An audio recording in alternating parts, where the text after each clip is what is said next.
नमस्कार, स्वागत है फिर से आप सबों का डिजिटल ड्रीम इफेक्ट्स में एक बार फिर से। और आज हम लेके आए हैं 5th पार्ट स्टाइल गर्ल का जो मॉडल हमारा कंटिन्यू चल रहा है। तो ये इसमें हमें जो हमने अभी तक टोपोलॉजी बना करके लो पॉली में किया था, आज का जो टॉपिक होगा जिसमें मैं आपको बताऊंगा जो सबसे स्पेशल होता है आपको टेक्सचर अनरैपिंग। मेश अनरैपिंग कर सकते हो, लेकिन मेश अनरैपिंग तब करते हैं जब हम प्रॉपर टेक्सचर को इसके ऊपर प्लेस कर सकते हैं, क्योंकि हमारा कैरेक्टर जो बनता है वो 3 डायमेंशनल होता है और इमेज जो होते हैं जो भी हम पेंट करते हैं जो बिल्कुल प्लेन 2 डायरेक्शन में होता है। तो 2 डायरेक्शन का जो इमेज होता है 3 डायरेक्शन के ऊपर रैप करना होता है। उसी को अगर हम मेज को अनरैप करते हैं तो इसमें एक कंपोनेंट होता है यूवीज का, जिसके यहाँ पे हम जहाँ पे टेक्सचर चाहेंगे डिजायर उस टेक्सचर को हम वहाँ पे डिस्प्ले कर सकते हैं ऑन कैरेक्टर के ऊपर। जैसे आई का कलर कुछ और होगा, नोज़ लिप्स का अलग अलग कलर्स हम कोई टेक्सचर प्रोवाइड कर सकते हैं जो थोड़ा सा एक रियलिस्टिक स्किन हम पेंटिंग कर सकते हैं। तो चलिए आज का जो पार्ट में मैं यही दिखाने वाला हूँ। और ये जो मैंने प्रीवियस जो हमने फाइल रखा था सेव्ड, उसको मैंने सबसे पहले हमें इसको क्लीन अप करना पड़ेगा। जैसे मैंने सारा एलिमेंट्स बना के रखा था यहाँ पे, फिर मैं इसको वर्किंग मोड पे रखता हूँ और हम देख पाते हैं यहाँ पे कि हमारा जितना भी एलिमेंट्स बना हुआ है उसको एक्सरे मोड में मैं करके देख रहा हूँ। तो कुछ ऐसा दिख रहा है। टोपोलॉजी भी हमारा अभी लो पॉली में है। तो आज मैं इसको अनरैप करूँगा। मैं इसको उससे पहले मैं इसको थोड़ा सा क्लीन अप करना चाहूँगा। तो सबसे पहले जो हेड मेश है उसको मैं हाइड कर देता हूँ। बाकी का जो हमें अनरैपिंग नहीं करना है अभी मैं आई बॉल को भी हाइड किया। और इसे अगर आप हेड को सिर्फ देखोगे तो हेड को अभी मिरर मॉडिफायर लगी हुई है, ताकि हम जितना भी फाइनली हम रिफाइन करना चाहते हैं तो रिफाइनिंग के लिए और आई लाइन जो है इसका उसको थोड़ा थिकनेस दिखाने के लिए हम इसको एक बार एक्सट्रूड करते हैं। तो हमने ऑल्ट ई प्रेस किया ताकि हम इसको नॉर्मल बैक के तरफ थोड़ा सा एक्सट्रूड करके खींचूंगा और एक बार और एक्सट्रूड करूंगा ताकि हमें 2 एक्स्ट्रा फेस इसके अंदर मिलेगा। तो ई प्रेस करके अब फिर स्केल करके थोड़ा बिग कर दिया इसके अंदर साइड में। कुछ इनसाइड में जाके आप देख सकते हो। थोड़ा सा हम इसको ऐसे अरेंज करके रखते हैं ताकि हमारा ये थिकनेस प्रॉपर लगे। उसके बाद हम अभी कुछ रिफाइनिंग पर्पस से और भी देख सकते हैं अच्छे से कि हमारा पॉलीगन का लुक्स हमारा प्रॉपर हुआ है कि नहीं। तो मैं स्मूथ करके देखता हूँ और इसको देखता हूँ ऑब्जेक्ट मोड में। तो देखते हैं कि आइज के पास थोड़ा सा डेंट है। तो ये डेंट को ठीक करने के लिए अभी फ़िलहाल मैं इसको स्मूथ सब डिवीज़न को मैं थोड़े देर के लिए डिसेबल किया और इस कुछ वर्टेक्स को सेलेक्ट करेंगे, शिफ्ट राइट क्लिक करके यहाँ पे स्मूथ वर्टेक्स करेंगे ताकि ये एवरेज हो जहाँ से ये कनेक्टिविटी है इसकी। तो और आप देखोगे इसका शिफ्ट आर प्रेस करते जाते हैं ताकि हम उस कमांड को रिपीट करें और एक्स्ट्रा सिलेक्शन करके, ताकि ये सभी को एक प्रोमिनेंसी के साथ इसको थोड़ा सा रिलैक्स करके अपने जगह पे प्लेस कर दे। कुछ कुछ चीज़ों को आप मैनुअली कर सकते हो। तो ये जस्ट एक रिफाइनमेंट थोड़ा सा करते हुए आपको आगे जाना है ताकि आपका मैच ये फाइनल होगा। तो जो भी हम फाइनल लुक डेवलप करने के लिए एक अगला स्टेप बना रहे हैं जो टेक्सचरिंग का पार्ट होगा, उसके लिए कुछ हम ऐसे रिफाइनिंग कर लेते हैं जो आपको लगता है। अभी ऐसा नहीं कि 100% मैंने रिफाइन कर दिया और ओके हो गया। इसमें बहुत सारा चीज़ अभी रिफाइनमेंट में हम कर सकते हैं, लेकिन ट्यूटोरियल पर्पज़ से मैं बस ये बताना चाह रहा हूँ आपको, क्योंकि उतना रिफाइनमेंट में और टाइम लगेगी। लेकिन मैं ऑलमोस्ट कर चुका हूँ। मैं इतना ही पे सेटिस्फाइड हूँ मैं कि मेरा मॉडल कुछ ऐसा लुक का होगा। लिप्स वगैरह हमने सारा चीज़ को ओके कर लिया। ओके, उसके बाद हम देखेंगे कि इसके इंटरनल जो कुछ है चीज़ें उसको आप चाहो तो हाइड कर सकते हो। तो मैं यहाँ से हाइड कर लेता हूँ आउटलाइनर से। जैसे उसका इंटरनल टीथ है, टंग है एंड ऑल थिंग्स, इन सभी को आप हाइड कर लो। और थोड़ा बहुत अगर आपको लगता है कि यहाँ पे रिपेयर करके, जैसे यहाँ पे देखोगे थोड़ा सा ओवरलैपिंग हो रहा है, तो ये हम कुछ ठीक कर सकते हैं। तो थोड़ा जितना हो सकता है अभी प्रोपोर्शनल एडिटिंग को ऑफ़ कर दूंगा मैं, वो प्रेस करके। अब देखो यहाँ ऑफ करके फिर मैं इसको थोड़ा सा मिलाने की कोशिश करता हूँ कि जो ये बिल्कुल बीच का सेंटर का है, इसको क्लिपिंग को ऑन करके आप इसको यहाँ पे स्नैप कर दो। तो समथिंग ऐसे अब अरेंज कर लो आपको जैसा भी लगता है। तो इस टाइप से हम इसको अरेंज कर लेते हैं। जैसे यहाँ पे देखोगे यहाँ पे थोड़ा सा प्रॉब्लम्स होगी, तो इसे अरेंज करते हैं हम लोग इसी तरीके से। वीडियो को आप देखते रहिए।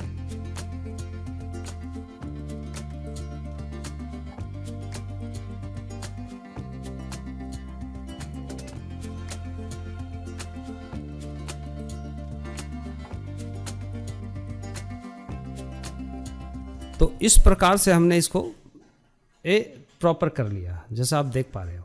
मैंने थोड़ा स्पीड वीडियो में दिखाया है क्योंकि बहुत टाइम टेकिंग होगा, आप बोर हो जाओगे।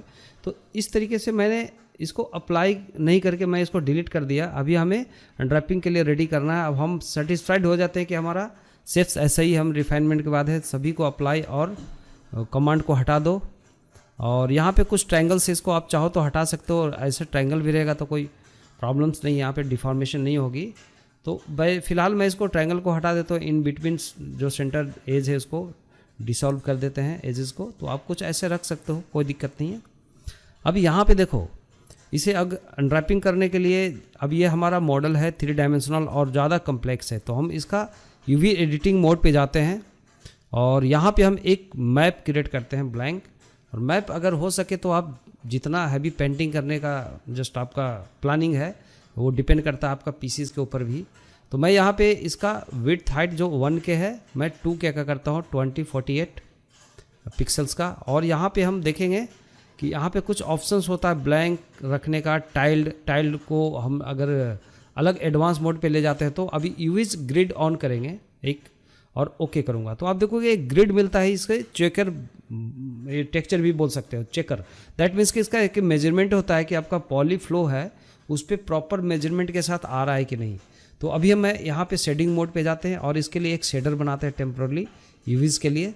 तो ऑलरेडी इसका जो मटेरियल था उसी पे मैं एक इमेज टेक्सचर को नोड को लेता हूँ, इसको कनेक्ट कर देता हूँ बेस कलर के साथ। देन यहाँ पे हम जो अभी मैप क्रिएट किया था यूवीज़ के लिए, यहाँ पे है यूवी चेकर के नाम से हमने सेव किया था, वो लिंक कर देंगे। लेकिन फिर भी आपको यहाँ पे नहीं दिख रहा है व्यू पोर्ट पे, क्योंकि इसका यूवीज़ अभी प्रॉपर नहीं है।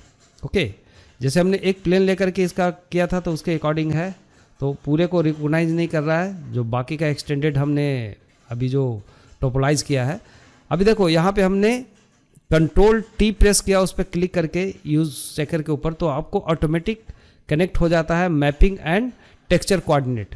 तो ये नोड रेंगरल जो आपको मैंने दिखाया अभी स्क्रीन के ऊपर वो रहेगा, तब होता है, ये मैंने पिछले वीडियो में भी बताया है। और अब हम जाते हैं यहाँ पे, फिर भी हमें ये नहीं दिख रहा है कनेक्शन के बाद भी। फिर से हम यूवी एडिटिंग मोड पे जाते हैं और देन यहाँ पे अभी भी हमें नहीं दिख रहा है वो जो मेरा मेश एक्चुअली यहाँ पे चेकर लगा है टेक्सचर, वो नहीं दिखा रहा है। क्योंकि आप देखोगे एक प्लेन दिखा रहा है इसके अराउंड, ओके, और उसके ऊपर पूरा एक्सट्रूजन है, क्योंकि हमने जो पॉली बिल्ड यूज़ किया था, दैट्स वाई इसका यूज रेडी नहीं हुआ। यहाँ पे यू प्रेस करेंगे और अनरैप करके देखेंगे एक बार डिफ़ॉल्ट विदाउट क्रिएटिंग एनी सीम।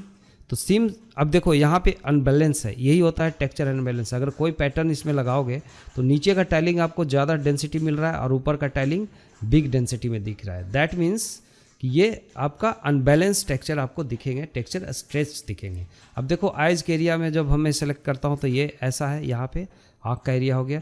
तो ये आप डिफ़ॉल्ट विदाउट सीम क्रिएटेड किया है। अभी यहाँ पे मेरा मेन कंसर्न होगा सीम क्रिएट करना, तब हम इसको अपने हिसाब से डिजाइन के हिसाब से इसको फेसिंग कर सकते हैं, ताकि इसके ऊपर हम प्रॉपर टेक्सचर पेंट कर सके या कोई टेक्सचर यूज़ कर सके।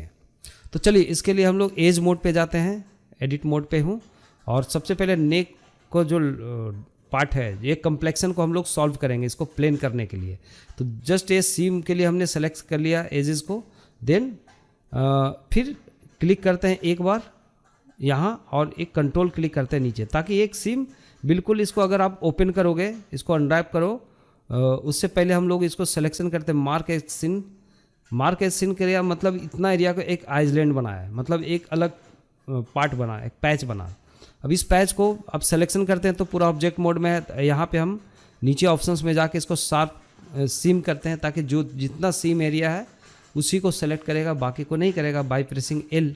तो अब इसको अनरैप करो, यू प्रेस करने के बाद आपको डायरेक्ट राइट क्लिक से नहीं आता, यू प्रेस करो कर्सर रख करके, देन अनरैप, है ना, यू प्रेस करें अनरैप कीजिए।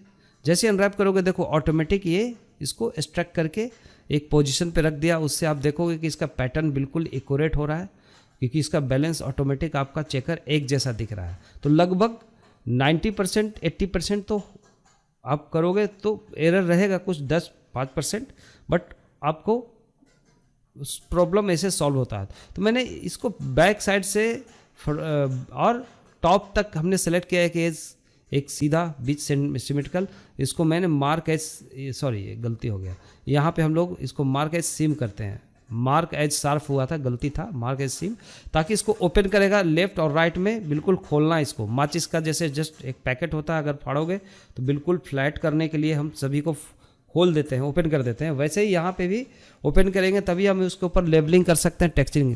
फिर से अनरैपिंग करता हूँ मैं यू प्रेस करके, तो अब देखो कुछ हद तक सॉल्यूशन हुआ। बाकी इसका हेड के अंदर जितने भी चीज़ें, जैसे इसका थैरोट है, प्लस ईयर है, नोज़ के एरिया में आप देखोगे कि थोड़ा सा यहाँ पे टाइलिंग बड़ा दिख रहा है, कुछ एरिया पे टाइलिंग छोटा, मतलब अभी भी हम सेटिस्फाइड नहीं है, मतलब ये अच्छे से अनरैप नहीं हुआ। तो अभी मैं और भी क्या करूँगा कि आई आउटलाइन जो हमने बनाया था उसके अंदर जहाँ तक हमारा आई दिखेगा उसके हिसाब से हम देख लेंगे। देन यहाँ पे देखोगे स्मूथ लगा के फिर से हमने देखा कि एक स्मूथर कैसा दिख रहा है, उसके हिसाब से तो हम देखेंगे कि जो बाहर का एरिया को छोड़ के अंदर का जो बॉर्डर है उसको सेलेक्ट करो by hold on alt then click, and same इधर से भी सिलेक्ट कर दो। और इससे देखने के लिए अगर आप जाओगे जस्ट इसके अंदर कैमरा ले जाकर देख सकते हो कि कैसा सिलेक्शन हुआ, या वायर फ्रेम मोड में इसको मार्क शार्प सिम कर दो, मार्क सिम किया जैसे पहले किया हमने, और इसे आप देख सकते हो कान का भी एरिया को, अगर मैं एयर को भी, जितना एरिया पे हमें टेक्सचर, जहाँ पे रेजुलेशन ज़्यादा होता है कहीं पे कम होता है, इसके वजह से अनबैलेंस होती है यूवीज़ में भी, क्योंकि जितना रेजुलेशन आपका यह दिख रहा है वर्टेक्स और एजेस का, सेम रेजुलेशन आपको दिखता है यूवीज़ में भी। मतलब यूवी भी एक कंपोनेंट होता है जो इसी मेस का एक सेकेंडरी लाइक रूप है, कह सकते हो, जिसमें हम जहाँ पे जो ऑब्जेक्ट को रखेंगे वही ऑब्जेक्ट को सरफेस पे यहाँ पे डिस्प्ले करेगा एज ए टेक्सचर। तो इसी को हम लोग जो रैप है उसको अनरैप कर रहे हैं, खोल रहे हैं, बिल्कुल फ्लैटन कर रहे हैं। तो this selected both side mark as seam कर लिया, तो अब देखो 2-3 सिम बन गया, कान का अलग। अब इनर माउथ को भी एक बार ध्यान दो, तो इनर माउथ के लिए अगर मैं देखता हूँ यहाँ पे, और सबसे लास्ट का जो है उस पर ऑल्ट क्लिक करके सिलेक्शन करते हैं, तो आप देखोगे शायद सेलेक्ट हो गया, और नहीं होगा तो हम बाद में इसको देख लेंगे। आई थिंक नहीं होगा क्योंकि अभी हम बाहर से नहीं दिख रहे हैं। मार्क सिम किया, तो मार्क सिम करने के बाद अब देखो उधर मैं घुमा के नहीं देख पा रहा हूँ, हाँ, तो इधर का नहीं है सेलेक्टेड, तो मैं इधर का भी हाफ कर दूंगा कि इसको भी 2 पार्ट में कर दे। तो दिस सेलेक्टेड और कंट्रोल क्लिक हेयर, देन एक और बीच से कट करेगा, मार्क सिम किया। अभी सभी को मैंने अलग अलग कट कर लिया। आफ्टर दैट कर्सर वहाँ पे रख करके बीच फेस के ऊपर एल प्रेस किया, ऑल सेलेक्टेड, तो आप देखोगे यहाँ आपका यूवीज है, पूरे को अनरैप करो तो थोड़ा सा डिफरेंट हुआ, लेकिन इनर माउथ का अभी भी मुझे प्रॉब्लम्स है कहीं ना कहीं, क्योंकि कट नहीं हुआ इनर माउथ का जो पार्ट है, कहीं ना कहीं एक इशूज़ दिख रहा है इसमें।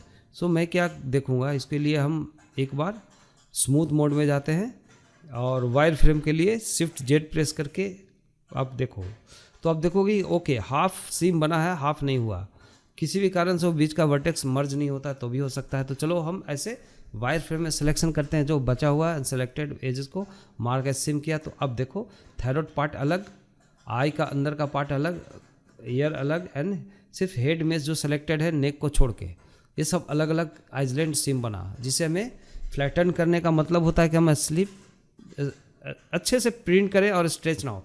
तो सिर्फ हेड पार्ट को सेलेक्ट करेंगे और देन यू प्रेस करेंगे, अनरैप करेंगे, तो देखोगे अभी अगर आप इधर सिलेक्शन करके देखो तो आप देखोगे कि हेड का पूरा माउथ का इनर पार्ट भी कट हुआ है। इसको आर प्रेस करके और एक्स प्रेस करके 90 डिग्री पे ऐसे करके आप घुमा के आप सीधा रख सकते हो। थोड़ा स्केल डाउन कर लो। ये जो लेआउट दिख रहा है आपको चेकर एरिया का, वो एक लेआउट है, उसी लेआउट के अंदर सारा होना चाहिए। उससे एक पॉइंट भी बाहर निकलेगा तो आपको टेक्सचर में इश्यूज आएंगे। दैट्स वाई आप कोशिश करो कि इसका फुल ऑक्यूपाइड जितने भी आइलैंड्स बनते हैं एक मेस का, उसको इसके इनसाइड ही रखते हैं, यूवी इनसाइड। तो अब देखोगे यहाँ पे ऑल सेलेक्टेड और सबको एक बार अनरैप करते हैं तो टोटल मेस हमें यहाँ पे अनरैप मिला। और फिर हम इसे घुमा लेते हैं आर एक्स एंड 90 डिग्री और इसको आप थोड़ा सा मैनुअली एडजस्ट कर लो। हालांकि आप पैक यूज कर सकते हो, लेकिन यहाँ पे मैनुअली मैं रिकमेंड करता हूँ वो उतना ज़्यादा। अभी इसको अपने से ऑक्यूपाइड कर दो, जो ब्लैंक एरिया है जहाँ पे नहीं है कुछ, वहाँ पे जाके हम इसको स्केल करके ज़्यादा से ज़्यादा एरिया को अगर मैं कवर करूँगा तो इसकी रेजुलेशंस उसके अकॉर्डिंगली आपका यूज होगा। अदरवाइज अननेसेसरली आपका पॉलीगन आइसलैंड अगर पूरे लेआउट में नहीं है, जो खाली एरिया मतलब अननेसेसरली वो आपका एक पिक्सल काउंट होगा सिस्टम के हिसाब से। तो पूरी कोशिश करो कि इसको अपने आप में इसको थोड़ा सा स्केल करके जितना हो सकता है सभी को एडजस्ट कर देते हैं, कुछ ऐसा। तो ये हो गया, चलो ऑलमोस्ट ठीक बना है। अब हम देखते हैं, चेक करते हैं कि चेकर का बैलेंस कितना तक आया। तो यहाँ पे जाओ, इसके मोड पे जाओ, टेक्सचर शेडिंग मोड पे। तो आप यहाँ पे देख पा रहे हो कि फेस का थोड़ा सा, क्योंकि ज़्यादा कम्प्लेक्स है फेस के फ्रंट पे ऊपर, बट इट्स ओके। तो ये इस तरीके से, क्योंकि हम इस एरिया को जितना रेजुलेशन हमें ब्लॉक करना था मैंने कर लिया। चेकर बोर्ड थोड़ा सा इतना चलता है जो आप देख रहे हो पैटर्न, लाइक कहीं छोटा कहीं बड़ा। हालांकि नेक अलग है, फेस अलग है, तो उसके अकॉर्डिंग मेरा सब चीज़ ठीक है। इतना से मैं अब पेंटिंग कर सकता हूँ। चलो अभी आप एक चीज़ और हमें करना है यहाँ पे, लाइक इसका हेयर का। तो हेयर मेस यहाँ पे जो आप देखोगे, फाइनल हेयर रिटोपो था, इसको मैं सेव रखा था। इसे भी बहुत आसानी से कर सकते हैं, क्योंकि हेयर में उतना ज़्यादा डिटेल नहीं, थोड़ा सा रिंकल पेंटिंग करने के लिए हम लोग रख सकते हैं। तो चलिए अभी यहाँ पे सिलेक्शन करेंगे वैसे ही सेम। पहले कोशिश करो ऑल सेलेक्टेड, यहाँ एल प्रेस करेंगे, फिर कर्सर को रखेंगे दूसरा, इसको अनरैप करेंगे। तो देखो हेयर का जो मेन पार्ट था वो आगे का वो हो गया वैसा, और उसका जो पोनीटेल टाइप का है उसको एक अलग है, तो उसे भी अनरैप करेंगे। सभी को सिलेक्शन करके एक साथ अनरैप करो, तो आप देखोगे सबका एक बैलेंस ऐसा मिला। लेकिन दिस इज़ नॉट, क्योंकि आप पोनीटेल देखोगे कि वो एक सिलेंड्रिकल शेप में लटका हुआ नीचे, और ये पूरा बाकी स्फेरिकल शेप्स में है। तो चलो स्फेरिकल शेप वाला तो चलो ठीक है, प्लस बीच में एक बैंड भी दिख रहा है, रबर बैंड या जो भी है। तो अब इसे भी सीम बना के आप इसको आइलैंड बना दो, लाइक डिवाइड कर दो, ताकि इसको फ्लैटन कर पाओ। तो हमने ये कोशिश किया इसका लूप सिलेक्शन करने का, और ट्राई किया इसको राइट क्लिक करके इसको मार्क एज सीम करते हैं। एंड अगेन इधर से भी कोशिश करते हैं कि इसको भी 2-3 कट्स चारों तरफ से लगा दो, जो पूरा एक्रॉस इसको कटिंग करे 2 भाग में 3 भाग में। तो आप यहाँ भी सिलेक्शन करो दोनों तरफ से, राइट क्लिक मार्क एज सीम। तो यहाँ पे देखोगे बीच में एक थोड़ा सा छूटा हुआ है, तो इसको भी आप कंप्लीट इसको कर दो, कोशिश करो ओके जो छूटा हुआ था, ताकि ये लूप मेंटेन होगा। तो आपको आर पार दोनों अलग अलग, देखो अब अलग अलग हो गया, ये तीनों अलग हो गया। थोड़ा सा पोनी टेल में है इशूज़, बट इसको मैं और भी कट लगा देता हूँ। जैसे अल्ट क्लिक किया इस एज पे और फिर से मार्क सिम किया, तो 2 भाग में बांट दिया इसको। और फिर भी आप देख सकते हैं इसको अनरैपिंग करके। और वैसे ही हम लोग कोशिश करेंगे इसका रबर बैंड को भी। तो चलो रबर बैंड ये सब में उतना ज़्यादा आपको स्किल लगाने की ज़रूरत नहीं है, बस यहाँ पे ये हो जाता है इस प्रकार से जितना भी हम कर पाते हैं। देन एक बार फिर से यू प्रेस करेंगे और अनरैप करेंगे। तो देखो अभी सिम कट करने से थोड़ा सा डिफरेंट हुआ, बस इतना करना है कि मैनुअली इसे आप एडजस्ट करो। इसके जो बाकी एरिया जो है उसको हम कोशिश करते हैं फुल करने का, तो स्केल करके थोड़ा सा करो। हालांकि ज़्यादा नहीं होना चाहिए, बट मैनुअली करना ऐसे हम रखते हैं फ़िलहाल के लिए। तो इस तरीके से हमारा 2 अलग अलग लेआउट मिला। इसका अलग मटेरियल होंगे और एक हेड का जो था वो अलग मटेरियल होगा।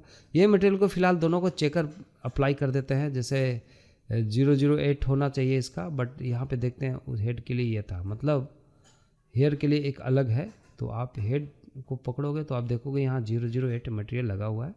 अब इसे आप अप्लाई कर दो मटेरियल, देन इसको चेकर ऑन करोगे तो देखोगे हेयर का करीब करीब ज़्यादा अच्छा हुआ कंपेयर टू फेस। बट हाँ, इतना इनफ होता है इसको ऊपर पेंटिंग करने के लिए। तो हमने ये टेम्प्रेरी टेक्सचर लगाया था ये लाइक इसे चेकर पर्पस से। और इसके बाद हम नेक्स्ट पार्ट में आएंगे जो टेक्सचरिंग का होगा पार्ट, और उस पार्ट के लिए आप इंतज़ार कीजिए। वीडियो को यहाँ तक देखने के लिए बहुत बहुत धन्यवाद। और वीडियो अच्छा लगा तो लाइक शेयर ज़रूर करें, और मिलते हैं किसी अगले वीडियो में। तब तक के लिए बाय बाय, टेक केयर।